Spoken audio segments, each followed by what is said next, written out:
तो दोस्तों जैसा कि यार अब से कुछ घंटे बाद आपका फिजिक्स का पेपर है।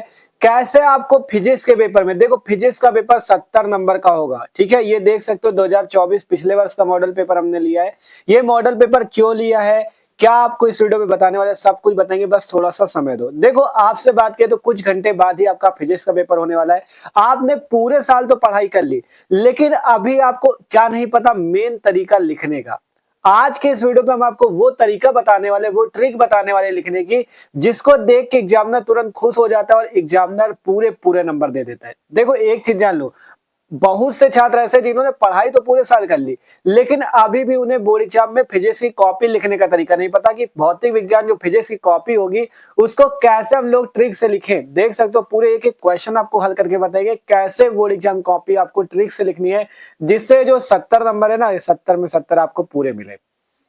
देखो एक चीज जान लेना यार, मेन तरीका होता है लिखने का, मेन तरीका होता है आपको, मतलब जितना अच्छा आप लिख के दिखाओगे उतने अच्छे नंबर आप एग्जामिनर से पाओगे। ठीक है, देखो सब कोई, आपको पता है आपके क्लास में कितने लड़के हैं, लेकिन टॉपर एक बनेगा। क्यों टॉपर एक बनता है? क्योंकि उसके लिखने का तरीका अलग होता है। सभी ने एक ही जैसा पढ़ा, एक ही टीचर से पढ़ा, एक ही बुक से पढ़ा, लेकिन वो ट्रिक अपनाता है, मस्त तरीके से लिखता है, जिससे एग्जामिनर खुश हो जाता है और उसको पूरे नंबर दे देता है। तो इसीलिए आपको एग्जाम से पहले ये वीडियो अगर आप देख रहे हो तो पूरा शुरू से लेकर लास्ट तक वीडियो देखना। आपको पूरा बताएंगे कैसे आपको बोर्ड एग्जाम की कॉपी में हल करना एक एक प्रश्न को। ठीक है, सब कुछ बताएंगे, चाहे बहुविकल्पी हो, डेरिवेशन हो, न्यूमेरिकल हो, जितने टॉपिक है ना यार सब कुछ बताएंगे, टेंशन मत लो, बस पूरा वीडियो देखना। देख सकते हो ये 346 बीएक्स कोड का पेपर है पिछले वर्ष का। ठीक है, आपके पास इसी टाइप का 2025 भौतिक विज्ञान का पेपर आपके पास आएगा।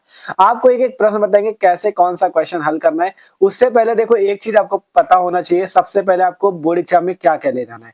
सबसे पहले आपके पास एक ब्लू पेन होना चाहिए, एक आपके पास ब्लैक पेन होना चाहिए, एक आपके पास ब्लू स्केच, एक ब्लैक स्केच और एक आपके पास स्केल जो होती है पटरी। इतनी चीजें आपके पास होनी चाहिए। ठीक है, इतनी चीजें क्यों होनी चाहिए? क्योंकि हम आपको लिखने का तरीका पूरा बताएंगे, कैसे आपको बना बना के ट्रिक से लिखना है और कैसे सजा सजा के लिखने हैं, जिससे एग्जामिनर खुश हो जाता है और अच्छे नंबर दे देता है। ठीक है, तो सब कुछ बताएंगे, बस वीडियो को थोड़ा लास्ट तक देखना, रुके रहना, आपको सब कुछ समझ में आ जाएगा। ठीक है, तो शुरू करते हैं। सबसे पहले हम आपको बता देते हैं, देखो जो एकदम बेसिक चीज है, एकदम कि आपको जो सबको पता भी हो शायद, और जिसको नहीं पता देखो उसको हम बता दे रहे हैं। क्या चीज हम बता दे रहे हैं? देखो ये चीज आपको फ्रंट पेज तो भरना आता ही होगा। ठीक है, फ्रंट पेज जो कॉपी का फ्रंट पेज होता है, आशा करते हैं सबको आता होगा। जिसको नहीं आता वो लोग समझ लो कैसे भरा जाता है। ठीक है, जैसे परीक्षार्थी का अनुक्रमांक अंकों में सबसे पहले लिखना होता है, जो भी आपका अनुक्रमांक रोल नंबर हो। जैसे हमने उदाहरण के लिए 1 2 3 4 5 6 लिख दिया, आपका जो नंबर हो इस टाइप से डाल देना है। शब्दों में कैसे डालना है? जैसे 1 है तो 1 लिखा, 2 है तो 2 लिखा, मतलब 1,01,000 ऐसा ना लिखना, सीधा 1 लिखा है तो 1 लिख दो, 2 लिखा है तो 2 लिख दो, 3 लिखा तो 3, 4 का 4, 5 को 5 और 6 को 6, इस टाइप से लिखना। ठीक है, फिर यहाँ पे विषय एवं प्रश्न पत्र, विषय भौतिक विज्ञान, प्रश्न पत्र संख्या पूछेगा तो केवल भौतिक विज्ञान अर्थात फिजिक्स का एक ही पेपर होता है तो केवल डाल देना। परीक्षा का दिन तथा तिथि, तो देखो इसमें हमने एक चीज कर दिया, परीक्षा का दिन पहले पूछा तो पहले दिन लिखो बृहस्पतिवार, फिर तिथि आप डाल देना, कल की तिथि क्या है 6/3/2025, मतलब 6 मार्च 2025। ठीक है, पहले दिन पूछा गया तो पहले दिन ही लिखना, हमने यहाँ पे थोड़ा गड़बड़ कर दिया, तारीख पहले डाल दी फिर दिन डाल दिया। आपको अगर दिन पहले पूछा तो दिन लिख दो, फिर उसके बाद डेट डाल दो। ठीक है, फिर है केंद्र का नाम, जहां पे आपका सेंटर गया हो पेपर का, ठीक है, उसका नाम डाल लेना। हमने उदाहरण के लिए डाल दिया खास इंटर कॉलेज फतेहपुर। फिर यहाँ पे प्रश्न पत्र का अंकित संकेतांक डालना होगा, मतलब जो पेपर का कोड होता है ये, जैसे यहाँ पे 346 बीएक्स पढ़ा है, इसी कोड को आपको डाल देना। ठीक है, तो इस टाइप से कॉपी भरी जाएगी, जो फ्रंट पेज होगा। अब बात करते, आप लोग यही सोच रहे हो भैया जो अंदर आपने बताया कैसे ट्रिक से लिखना है, कैसे सजा सजा के लिखना है, वो तरीका तो बताओ। तो यार बताएंगे, टेंशन क्यों लेते हो? बस देखो एक चीज यार, काम कर लेना आप लोग, यार आप लोगों के लिए मेहनत कर रहे हैं तो एक आपको करना क्या, एक काम करना है, इस वीडियो को अपने दोस्तों के बाद ज्यादा से ज्यादा आपको शेयर करना है। और वीडियो अच्छा लगे, अगर ये वीडियो देखने के बाद आपको अच्छा लगे तो वीडियो को लाइक और चैनल को सब्सक्राइब करके जरूर जाना है। ठीक है, तो अब हम आपको बताते हैं कि क्वेश्चंस को हल करना। ठीक है, तो देखो कैसे आपको क्वेश्चन हल करना है। देखो सबसे पहले इतना तो सब लोग पढ़ ही लोगे, आपको पता है समय 3 घंटे 15 मिनट, पूर्णांक 70 नंबर। ठीक है, यहाँ पे निर्देश जो दिए जाते हैं ये सब पढ़ लेना अच्छे से। ठीक है, अब यहाँ पे आपका खंड आ से हम क्वेश्चंस को शुरू करते हैं। पहले का का नंबर प्रश्न पूरा एक एक बताएंगे आपको कैसे हल करना। ठीक है, बस रुके रहना थोड़ा सा। पहले का नंबर प्रश्न है, किसी प्रत्यावर्ती धारा पाइपन में विभवांतर तथा धारा को क्रमशः V बराबर 100 sin 100t वोल्ट तथा I बराबर 100 sin 100t plus π/3 milli ampere से प्रदर्शित किया जाता है। पाइपन में व्यय शक्ति है, पहला 10 की पावर 4 वाट, 10 वाट, 2.5 वाट या 5 वाट। आप देखो इसमें आपको पता है ये कैलकुलेशन वाला क्वेश्चन, तो इसे हमें हल करना पड़ेगा तभी हम इसका आंसर आपका निकाल पाएंगे। ठीक है, तो इसे कैसे हल करना है, देखो सबसे पहले बोर्ड एग्जाम कॉपी जो कि आपको बताया था जितनी चीजें ले जानी इन सबका उपयोग करना है। सबसे पहले खंड आ यहाँ पे है, तो यहाँ पे हेडिंग लगा देना ऊपर खंड आ। यहाँ पे आपको लिखना है प्रश्नोत्तर संख्या 1 का। ठीक है, अब डायरेक्ट उत्तर न लिख देना, क्योंकि जब भी न्यूमेरिकल वाला क्वेश्चन हो तो कोशिश किया करो उसको वहीं पे हल करके दिखा दो, जिससे बहुत अच्छा इंप्रेशन पड़ता है। एग्जामिनर को लगता है हाँ आपने कहीं से नकल नहीं किया, कहीं से रटा हुआ नहीं लिखा, आपने खुद से मस्त तरीके से लिखा है, जिससे उसको देखने में अच्छा लगेगा और वो आपकी कॉपी में एकदम मस्त तरीके से चेक करेगा और खुश होके आपको बहुत अच्छे नंबर देगा। ठीक है, तो ये न्यूमेरिकल वाला क्वेश्चन, तो इसे हल कर देना। ठीक है, जैसे यहाँ पे देख सकते हो v बराबर 100 साइन 100t दिया था, तो हमने यहाँ से तुलना कर ली v बराबर v not sine omega t वाले से, v नॉट की वैल्यू 100, ओमेगा की वैल्यू 100। ठीक है, इस टाइप से हमने निकाल लिया। ठीक है, तो v नॉट हमारे पास 100 आ गया, और यहाँ पर से i बराबर i not sine omega t plus pi by 3 से अगर इसकी तुलना करो तो आई नॉट की वैल्यू आपको 100 मिल जाएगी, तो यहाँ से आई नॉट 100 मिली एम्पियर आ गया। ठीक है, इसे एम्पियर में बदल सकते हो, 100 गुणे 10 की पावर -3 मतलब 0.1 एम्पियर आ गया। ठीक है, और यहाँ पे थीटा की वैल्यू देखो 100t प्लस पाई बाई 3, ये किसकी वैल्यू हो जाएगी, थीटा की, तो यहाँ से थीटा मिल जाएगा पाई बाई 3 रेडियन। पूछा क्या गया है क्वेश्चन में, परिपथ में व्ययित शक्ति, तो व्ययित शक्ति का सूत्र लगा सकते हो। परिपथ में शक्ति का सूत्र होता है P बराबर आई नॉट वी नॉट बटे, पर आपको सूत्र पता है P बराबर सूत्र क्या होता है, V इंटू आई, और यहाँ पे कॉस थीटा हो जाएगा। ठीक है, तो V का सूत्र आपको पता है क्या होता है, V naught by root two, क्योंकि आपको V नॉट शिखर मान दिया इसलिए हमें ये सूत्र लगाना होगा, V naught by root two into I की जगह I naught by root two. ठीक है, तब यहाँ से V naught into I naught हो जाएगा, और इस रूट टू का रूट टू से गुणा होगा तब 2 बन जाएगा। ठीक है, तो इसलिए सूत्र डायरेक्ट लगा, आप लोग समझ लेना, P बराबर V नॉट आई नॉट बटे में 2। ठीक है, और इंटू कॉस थीटा की जगह पाई बाई 3 रख दिया। अब इसके बाद V नॉट की वैल्यू 100 है, आई नॉट की वैल्यू 0.1 और ये बटे में 2 है, और ये 2 जानते हो कहां से आ गया, ये cos पाई बाई 3 की वैल्यू, क्योंकि cos पाई बाई 3 का आपको मान पता होगा 1/2 है। ठीक है, cos पाई बाई 3 का मान 1/2 है, तो यहाँ पे इसकी वैल्यू 1/2 रखी गई, तब इसे सॉल्व करोगे तो P बराबर 2.5 वाट।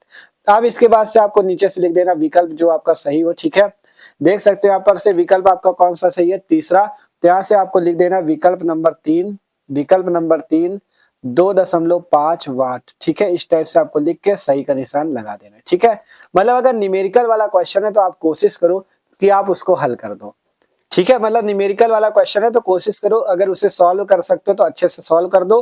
फिर यहाँ पे जैसे आपका विकल्प तीसरा सही था तो 2.5 वाट इस टाइप से कर दिया। ठीक है, तो इसी टाइप से आपको मस्त तरीके से करना है, जिससे एग्जामिनर को देखो अगर डायरेक्ट यहाँ पे लिख दिया जाता जैसे न्यूमेरिकल वाला क्वेश्चन था, डायरेक्ट लिख देते विकल्प 2.5 वाट, तो एग्जामिनर को लगता है कि आपने तुक्का लगा दिया। ठीक है, लेकिन अगर मस्त तरीके से अगर ये हल कर सकते हो, 2 लाइन 3 लाइन पे छोटा सा हल कर दो, तो एग्जामिनर को लगेगा पहले पेज पे ही आपको पता है बहुविकल्पी लिखना है, और पहले पेज पे अगर उसे पता चल जाता है कि आप अच्छे स्टूडेंट हो, आप पढ़ने वाले स्टूडेंट हो, अच्छे से लिख सकते हो, तो आगे की कॉपी बहुत अच्छी चेक होने वाली है। आप लोग ये विश्वास मान लो, बहुत अच्छे नंबर मिलने वाले, इसलिए ध्यान से लिखो, जो भी प्रश्न करो थोड़ा सा अपना ट्रिक लगाओ और अच्छे से उसे हल करो। ठीक है, तो इस टाइप से पहला क्वेश्चन हो गया। फिर यहाँ पे निम्नलिखित में से सम न्यूट्रॉनिक युग्म है, अगर आपको यहाँ पे डायरेक्ट उत्तर मिल रहा है तो आप जान सकते हो कौन सा ये वाला आपका सही है। ठीक है, क्योंकि सम न्यूट्रॉनिक कौन होता है, जिसमें न्यूट्रॉनों की संख्या समान, जैसे यहाँ से 14 और जैसे 60 14 और 8 और 16 है, इसमें न्यूट्रॉन कैसे निकाल सकते हो, 14 से 6 घटाओगे यहाँ पे भी 8 आएगा, यहाँ 16 से 8 घटाओगे यहाँ पे भी 8 आएगा, मतलब इन दोनों में न्यूट्रॉनों की संख्या समान है, तो यही वाला आपका सही है। जिसमें न्यूट्रॉन समान होते हैं वही सम न्यूट्रॉनिक होता है। तो यहाँ पे आप चाहो तो निकाल सकते हो कि सम न्यूट्रॉनिक, जैसे इसमें आपका 60 14 और 8 और 16 में चेक कर लो। फिर इसके बाद दूसरा विकल्प जैसे इसमें चेक कर लो 60 14 और 7 एंड 14 में। फिर इसके बाद जैसे ये वाला 60 14 और 8 और 17 में, 60 14 और 7 एंड 9 13 में, इनमें चाहो सब में चेक कर लो। जैसे इन दोनों में देखा 8 8 मिल रहा है, इसमें 8 और 7 मिल रहा है, इसमें 8 9 मिल रहा है, इसमें 8 6 मिल रहा है। जिसमें न्यूट्रॉनों की संख्या समान होगी वही सम न्यूट्रॉनिक होगी। तो इसमें 8 मिल रहा है, इसमें 8 मिल रहा है, मतलब न्यूट्रॉनों की संख्या समान है, इसलिए यही सम न्यूट्रॉनिक है। तो हमने लिख दिया विकल्प नंबर पहले में न्यूट्रॉनों की संख्या समान है, अतः विकल्प पहला सही है। इस टाइप से भी लिख सकते हो। ठीक है, अपना दिमाग लगाना है, क्वेश्चन को अच्छे से हल करना है। ठीक है, तो आशा करते हैं आपको जो हम समझाना चाह रहे हैं वो आपको समझ में आ रहा है। ठीक है, हम आपसे कह रहे हैं ना, देखो पढ़ तो आपने लिया पूरे साल, लेकिन अच्छे से आपको हल करना। अगर क्वेश्चन न्यूमेरिकल टाइप का है तो उसे हल कर दो, नहीं अगर न्यूमेरिकल टाइप का नहीं, केवल आपका क्वेश्चन पूछा गया है तो आप उसे ऐसे लिख दो। ठीक है, आप इसके बाद अगला क्वेश्चन देखते हैं, आपको पूरा बताएंगे कैसे न्यूमेरिकल हल करना है, कैसे क्या करना है, सब कुछ बताएंगे। ठीक है, यहाँ पे देख सकते हो अगला क्वेश्चन भी न्यूमेरिकल वाला है कि किसी विद्युत चुंबकीय तरंग में चुंबकीय क्षेत्र का आयाम इतना है 3 × 10⁻10 टेस्ला। यदि तरंग की आवृत्ति 10⁻12 हर्ट्ज है तो विद्युत क्षेत्र का आयाम बताओ। ठीक है, सिंपल सा क्वेश्चन, ये भी न्यूमेरिकल वाला है तो इसे भी हम लोग हल करते हैं। देखो यहाँ पे पहले का ग नंबर क्वेश्चन हमने हल किया हुआ है। आपको क्या दिया, चुंबकीय क्षेत्र का आयाम मतलब बी नॉट की वैल्यू 3 × 10⁻10 टेस्ला। आपसे कहा गया तरंग की आवृत्ति 10⁻12 हर्ट्ज है तो आवृत्ति न्यू बराबर 10⁻12 हर्ट्ज। विद्युत क्षेत्र का आयाम पूछा है तो सूत्र होता है E0 बटा बी नॉट बराबर सी। यहाँ से E0 की वैल्यू आपको निकालनी है, बी नॉट आपके पास है, सी होती प्रकाश की चाल, रख दो 3 × 10 की 8। यहाँ से आपके पास वैल्यू आ गई 9 × 10⁻2 वोल्ट प्रति मीटर। यहाँ से नीचे से लिख दो कौन सा विकल्प सही है, विकल्प नंबर दूसरा सही है। ठीक है, सिंपल इस टाइप से लिख दिया गया, जिससे एग्जामिनर को भी लगेगा हाँ भैया आप पढ़ने वाले। और देख सकते हो कैसे हम पूरा ये ब्लू स्केच ब्लैक स्केच का पूरा उपयोग कर रहे हैं। बढ़िया हेडिंग लगाना है, बढ़िया लाइन खींचना है, जिससे सुंदर कॉपी लगे और एग्जामिनर खुश होकर अच्छे नंबर दे, ये चीज सीखना है। ठीक है, अब इसके बाद घ नंबर क्वेश्चन है कि किसी चालक तार में धारा I प्रवाहित होने पर मुक्त इलेक्ट्रॉनों का अपवहन वेग v, यदि उसी धातु के दुगनी त्रिज्या के तार में 2I एम्पीयर की धारा प्रवाहित हो तो वेग कितना हो जाएगा, ये पूछा गया। ठीक है, तो यहाँ पर से अगर बात करें तो देखो अगर धारा I बराबर N × AVD है, ठीक है, आप लिख सकते हो जिस टाइप से आपका बने आप लिख सकते हो। जैसे धारा I बराबर N × AVD है, A बराबर पाई आर स्क्वायर, तब यहाँ से अगर हम A की जगह ये रख दे तो यहाँ से VD हमें क्या मिल रहा है, VD जो मिल रहा है, जब VD का हम मान निकालेंगे तो VD जो मिलेगा हमें I बटा, देखो ये आर स्क्वायर नीचे भेज देंगे तो VD और आर स्क्वायर में क्या संबंध निकलेगा, VD अनुक्रमानुपाती I बटा आर स्क्वायर। इसे समीकरण 1 मान लो। फिर यदि धातु की दुगनी त्रिज्या में धारा, यदि धातु की दुगनी त्रिज्या की बात हो रही है तो धारा कितनी हो जाती है 2I, इसे I डैश मान लो। और त्रिज्या दुगनी मतलब पहले अगर R थी तो अब कितनी हो जाएगी 2R, तो इसे R डैश मान लो। मतलब अपने हिसाब से हल कर सकते हो। तो यहाँ से V डैश D, अब मतलब समीकरण इसे क्या मान लेंगे, ये समीकरण 1 बना। इसी से एक समीकरण 2 बना सकते हो, जैसे VD ये बना, यही से समीकरण 2 बना सकते हो, जैसे V डैश D बराबर I डैश बटा R डैश स्क्वायर, इसे मान लो समीकरण 2। अब यहाँ से क्या करेंगे, समीकरण 1 भागे 2 कर देंगे, तब यहाँ से V डैश D बटे में VD equal to I dash R dash square बटे में IR स्क्वायर। ठीक है, यहाँ से सारी वैल्यू रखो, आपके पास वैल्यू जो आ जाएगी V डैश D बराबर VD बटा 2। ठीक है, V डैश D बराबर VD बटा 2 जो कि आपसे पूछ रहा था। ठीक है, मतलब अब इलेक्ट्रॉनों का अपवहन वेग कितना हो जाएगा। ठीक है, मतलब इस टाइप से आपको कोई भी न्यूमेरिकल का क्वेश्चन है तो कोशिश करो इस टाइप से सॉल्व कर लो और लास्ट में लिख दो जो विकल्प आपका सही हो। ठीक है, तो इस टाइप से पहले का घ नंबर हो गया। फिर पहले का अंगा नंबर भी न्यूमेरिकल ही है। 3 प्रिज्मों का अपवर्तक कोण 15 डिग्री परंतु उनके अपवर्तनांक क्रमशः 1.6, 1.5 तथा 1.4 है। यदि उनके विचलन कोण del1, del2, del3 हो तब आपको बताना है इनमें संबंध कौन सा सही होगा। तो इस टाइप से आप निकाल सकते हो। ठीक है, जैसे विचलन कोण क्या होता है, डेल बराबर n-1 इंटू ए सूत्र होता है। तो यहाँ से del1 का मान निकालो, del2 का निकालो, del3 का निकालो। अब देख लो इनमें से कौन बड़ा, तो यहाँ से विकल्प कौन सा आ जाएगा, del1 is greater than del2 is greater than del3। विकल्प नंबर पहला सही है। मतलब अगर क्वेश्चन हल करने वाला हो तो उसे अच्छे से हल करके उसका आंसर निकालो। ठीक है, तो यहाँ पर से आपका पहला विकल्प सही था, इसलिए हमने लिखा विकल्प पहला सही है। ठीक है, इसके बाद अगला क्वेश्चन यहाँ पे है कि यदि वास्तविक नतिकोण थीटा हो तो चुंबकीय अम्योत्तर से अल्फा कोण पर समतल में नतिकोण थीटा डैश हो तो tan थीटा डैश बटा tan थीटा कितना होता है। ठीक है, तो यहाँ से देखो आपको पता है क्या कि चुंबकीय क्षेत्र का क्षैतिज घटक और बटे ऊर्ध्वाधर घटक में क्या संबंध होता है, tan थीटा बराबर BV बटा H, जहाँ BV क्या होता है, BV को बोलते हैं क्या, उसका चुंबकीय क्षेत्र का ऊर्ध्वाधर घटक और BH को बोलते हैं चुंबकीय क्षेत्र का क्षैतिज घटक। यहाँ से tan थीटा ये आ जाएगा और tan थीटा डैश कितना आ जाएगा, tan थीटा डैश जो आ जाएगा वो यहाँ से आ जाएगा BV बटा BH cos अल्फा। तब यहाँ से tan थीटा डैश बटा tan थीटा निकालोगे तो BV बटा BH इसकी जगह है, यहाँ से BV बटा BH, और tan थीटा डैश की जगह BV बटा BH cos अल्फा। यहाँ से BV बटा BH से BV बटा BH कट जाएगा, तब यहाँ से आएगा 1 बटा cos अल्फा। ठीक है, यहाँ से जब BV बटा BH कट गया तो बचा कितना, यहाँ से 1 बटे में cos अल्फा, और 1 बटे cos अल्फा को हम क्या लिख सकते हैं, सेक अल्फा। तब यहाँ से सेक अल्फा आ जाएगा tan थीटा बटा tan थीटा की जगह।